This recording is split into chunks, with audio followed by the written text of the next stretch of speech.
Hello दोस्तों, NCERT filter series में आपका स्वागत है। आइए देखते हैं आज के जो महत्वपूर्ण एनसीईआरटी के फ़िल्टर सीरीज के आगे के कुछ महत्वपूर्ण क्वेश्चन। ठीक है दोस्त, तो आइए देख लेते हैं। ठीक है, क्या है पहला क्वेश्चन? उज्जैन का प्राचीन नाम क्या था भैया? उज्जैन का प्राचीन नाम था अवंतिका। क्या था भैया? अवंतिका। ठीक है दोस्त, क्या था? अवंतिका। क्या था दोस्त? अवंतिका। अवंतिका। ठीक है दोस्त, कहाँ के राजा ने सिकंदर को भारत पर आक्रमण के लिए बुलाया था? तो कहाँ के राजा? आम्भी। आम्भी। आम्भी कहाँ का राजा था? तक्षशिला। तक्षशिला। चंद्रगुप्त मौर्य को चाणक्य ने कौन सा खेल खेलते हुए देखा था? राजकिलम। राजकिलम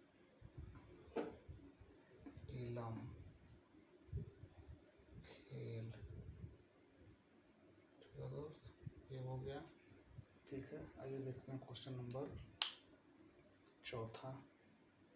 ठीक है, क्वेश्चन नंबर 4 क्या भैया? क्वेश्चन नंबर 4 है, अपने जीवन के अंतिम दिनों चंद्रगुप्त मौर्य ने कौन सा धर्म स्वीकार किया? अपने जीवन के अंतिम दिनों में चंद्रगुप्त मौर्य ने कौन सा धर्म स्वीकार किया?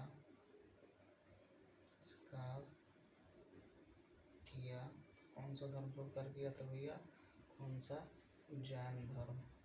जैन धर्म। ठीक है दोस्त, ठीक है, जैन धर्म स्वीकार किया था। ठीक है, चंद्रगुप्त ने अपने जीवन के अंतिम दिनों में जैन धर्म स्वीकार किया था और संलेखना विधि द्वारा वह मृत्यु को प्राप्त किया था। संलेखना विधि में होता है दोस्त कि वो क्या करते हैं कि जल और अन्न दोनों बंद कर देते हैं, जिसकी वजह से उनकी एक समय के बाद मृत्यु हो जाती है। ठीक है दोस्त, ठीक है, चंद्रगुप्त अपने अंतिम दिनों में क्या करता है? जैन धर्म को ग्रहण कर लेता है, जैन धर्म स्वीकार कर लेता है और वो संलेखना विधि द्वारा अपना प्राण त्याग देता है। ठीक है दोस्त, तो आइए देखते हैं क्वेश्चन नंबर 5। ठीक है, क्वेश्चन नंबर 5 देखते हैं।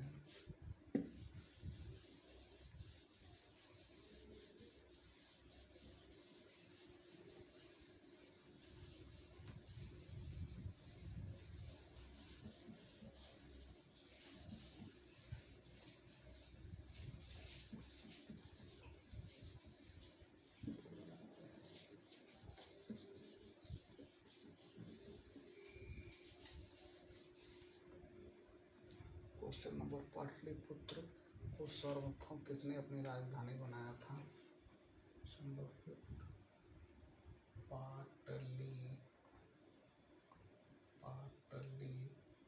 पाटलिपुत्र को सर्वप्रथम किसने अपनी राजधानी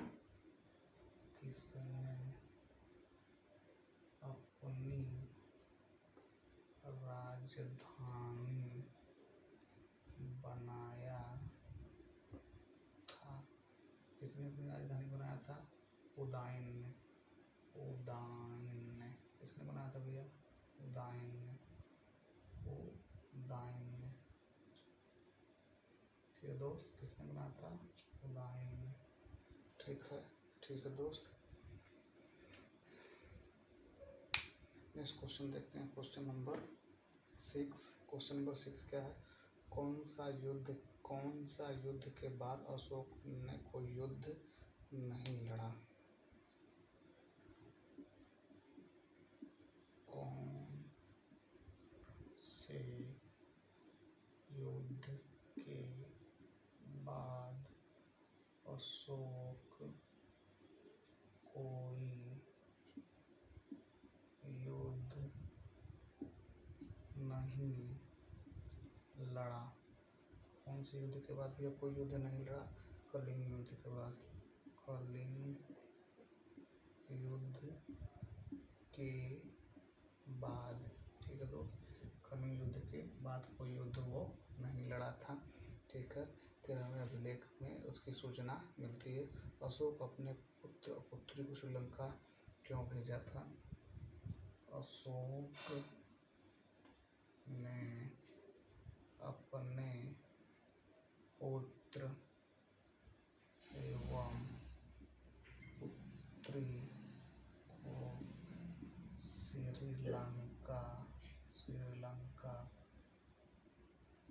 क्यों भेजा था? क्यों भेजा था भैया? क्यों भेजा था? धम्म के प्रचार के लिए, ठीक है दोस्त, ठीक है दोस्त, ठीक है। आइए देखते हैं, पाटलिपुत्र को सर्वप्रथम किसने अपनी राजधानी बनाया? तो ये भैया बनाया था उदयन ने। राजगृह से अपनी राजधानी हटाकर क्या कर दिया था? ये पाटलिपुत्र को अपनी राजधानी बना था। कौन सी युद्ध के बाद अशोक कोई युद्ध नहीं लड़ा? तो कलिंग युद्ध के बाद जो है अशोक कोई युद्ध नहीं लड़ता है, जिसका उल्लेख 13वें शिलालेख में उसके मिलता है। और वो निर्णय करता है, वो बहुत ही काफ़ी ज़्यादा में रक्तपात होता है, कई लाख लोगों की हत्या कर दी जाती है और बहुत सारे लोग घायल होते हैं। जिससे अशोक का जो मन है वो द्रवित हो जाता है, वो बड़ा दुखी होता है कि ये मैंने क्या कर दिया। बहुत सारे ऐसे लोग थे जो कि असहाय हो गए, जो बहुत सारे ऐसे हैं जो लोग मारे गए, तो उसको बहुत दुख हुआ और वो कलिंग युद्ध के बाद से युद्ध करने का जो है वो हथियार नहीं उठाने का संकल्प लिया, ठीक है दोस्त। तो अगला क्वेश्चन है, अशोक ने अपने पुत्र और पुत्री को श्रीलंका क्यों भेजा था? धर्म प्रचार के लिए भेजा था भैया। तो उसका पुत्र का नाम था राहुल और पुत्री का नाम था संघमित्रा, ठीक है दोस्त। तो संघमित्रा और अपने पुत्र राहुल को वो क्या किया था? श्रीलंका में अपने धर्म के प्रचार के लिए, बौद्ध धर्म के प्रचार के लिए, बौद्ध धर्म के प्रचार के लिए वो क्या किया था? श्रीलंका में भेजा था, ठीक है दोस्त। आइए देखते हैं क्वेश्चन नंबर 8, ठीक है दोस्त।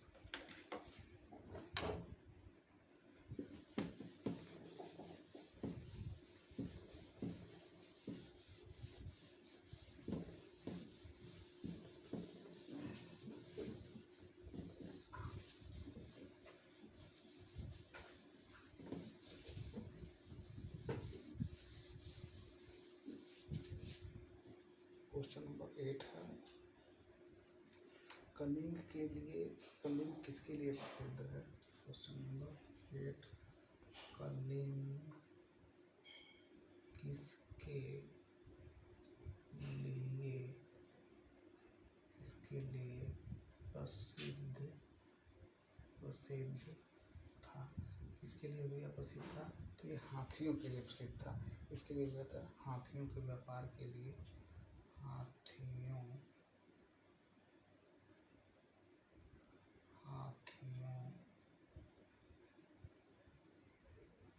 के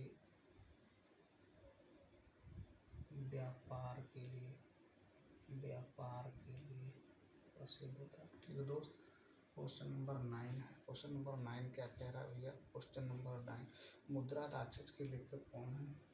मुद्रा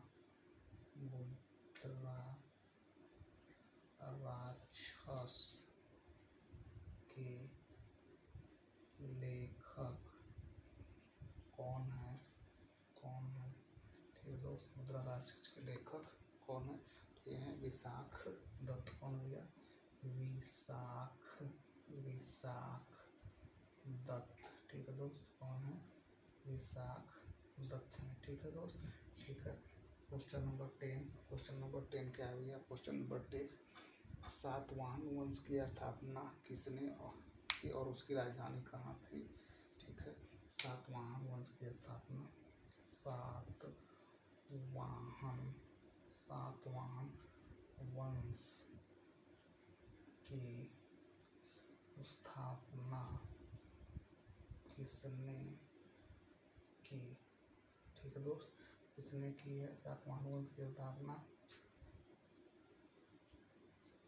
सातवाहन वंश की स्थापना किसने की भैया? तो सीमुख ने की। किसने की?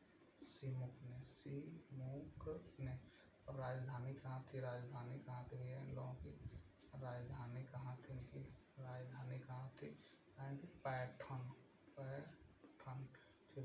ठीक है, ठीक है, ठीक है। ये दोस्त, कलिंग किसके लिए प्रसिद्ध था? तो कलिंग जो था उस समय प्राचीन काल में हाथियों के व्यापार के लिए प्रसिद्ध था। तो ये अभी करंट में पड़ता है उड़ीसा राज्य में, जिसकी पहले तोसली उसकी राजधानी हुआ करती थी, और वर्तमान में कलिंग जो है उड़ीसा के आसपास के एरिया में पड़ता था, जो कि बहुत ही महत्वपूर्ण और व्यापारिक केंद्र था, जो कि हाथियों के व्यापार के लिए फेमस था। मुद्रा राक्षस के लेखक विशाख दत्त हैं दोस्त। विशाख दत्त मुद्रा राक्षस की रचना की है। सातवाहन वंश की स्थापना किसने की दोस्त? तो सातवाहन वंश की स्थापना जो की है सिमुक ने की है, जिसकी राजधानी पैठण थी। और सातवाहन वंश के जो प्रमुख राजा तो उसमें है यागृषि सातकर्णी, और ये है क्या कहते हैं कि यागृषि सातकर्णी और सिमुक, ये सब बहुत महत्वपूर्ण शासक रहे हैं। ठीक है, ठीक है दोस्त। क्वेश्चन नंबर 11 देखते हैं।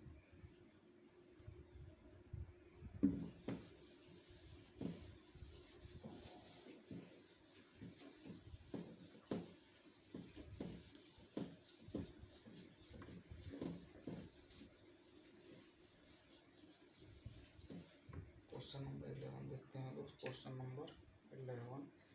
नंबर 11 का सातवाहन वंश का सबसे प्रमुख शासक कौन था? क्वेश्चन नंबर 11, सातवाहन वंश का सबसे प्रमुख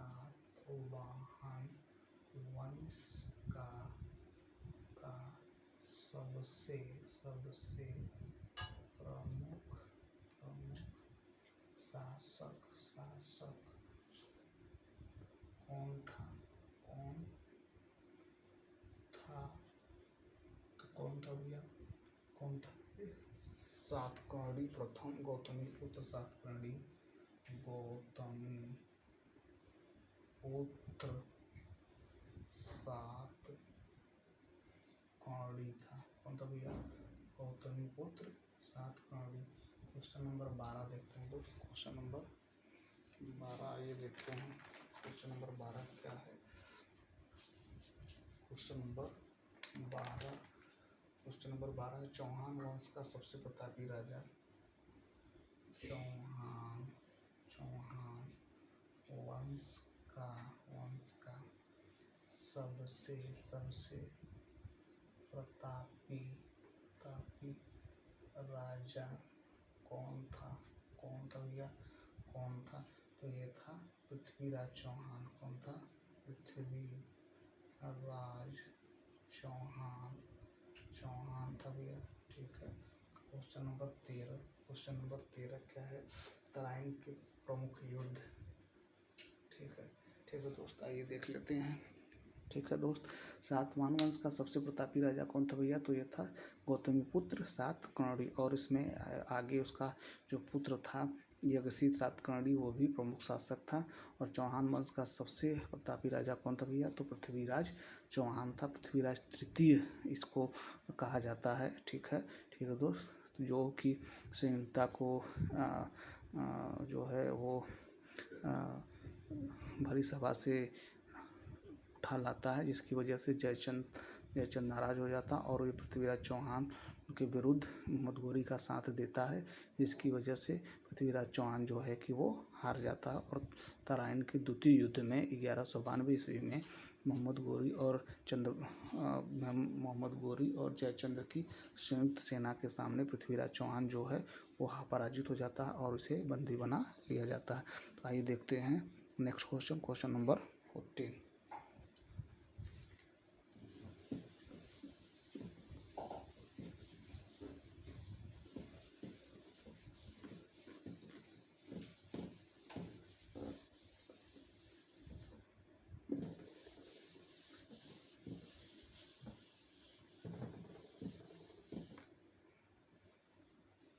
तराइन के प्रमुख युद्ध। क्वेश्चन नंबर 15 क्या गया? तराइन के प्रमुख युद्ध। ठीक है, पहला 1191 में हुआ था भैया, जिसमें पृथ्वीराज चौहान वर्सेस क्या था? गोरी के बीच में हुआ था। फिर क्या हुआ था? और 1192 में जो हुआ था, ये क्या हुआ था, ये भी पृथ्वीराज एवं गोरी, पृथ्वीराज चौहान वर्सेस गोरी एवं जयचंद्र के बीच हुआ था। ठीक है दोस्त, ठीक है। और उसके बाद है 1194 ईस्वी में चंदावर का युद्ध हुआ था। चंदावर का युद्ध ये हुआ था भैया जयचंद्र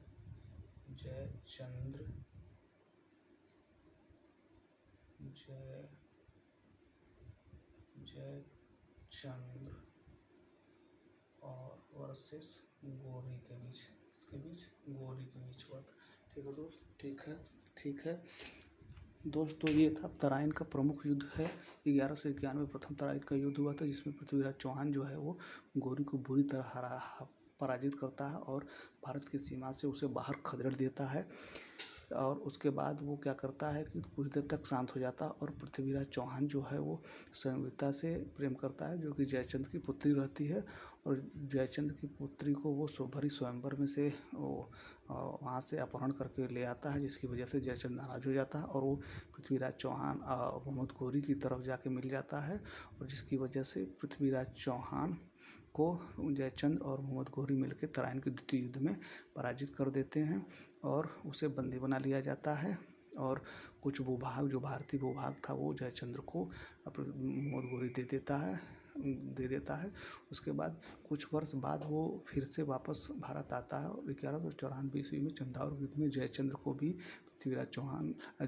भी मोहम्मद गोरी पराजित कर देता है। और वो कहता है कि तू ससुरा अपने देश वालों का नहीं हुआ, अपने राज्य के नहीं हुआ, अपने देश के लोगों का नहीं हुआ, तो तू मेरा क्या होगा। तो वो बोला कि तू पृथ्वीराज चौहान का नहीं हुआ जो इतना बड़ा राजा था, तू अपने देश के राजा का नहीं हुआ, तो तू मेरा क्या होगा। इसलिए वो पृथ्वीराज चौहान जो वो क्या कहते हैं कि मोहम्मद गोरी जो है वो जयचंद्र को भी 1194 ईस्वी में चंदावर को युद्ध में पराजित कर देता है, जिससे कि उसका संपूर्ण भारत पर अधिकार हो जाता है और दिल्ली और अजमेर पर वो शासन करने लगता है। कुछ देर के बाद वो कहता है, लूटपाट करने के बाद वो वापस फिर अपने देश वापस चला जाता है। ठीक है दोस्त, तो आइए देखते हैं क्वेश्चन नंबर नेक्स्ट।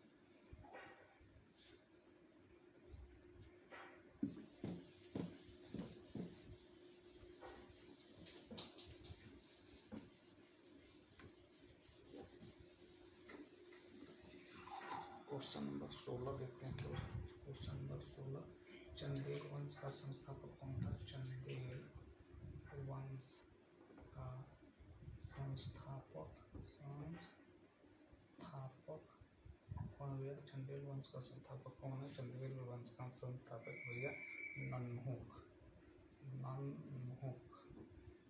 भैया नन्हुक। ठीक है, कौन भैया, नन्हुक है। प्रमुख राजा जो है वो धनदेव। प्रमुख राजा कौन भैया, धंगदेव। और कौन हुआ भैया, धंगदेव और विद्याधर। इसने क्या बोला, कंदरिया महादेव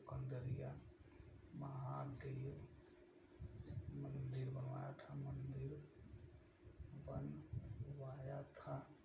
ठीक है दोस्त, ठीक है। और विद्याधर चंदेल ने हरिकेल नाटक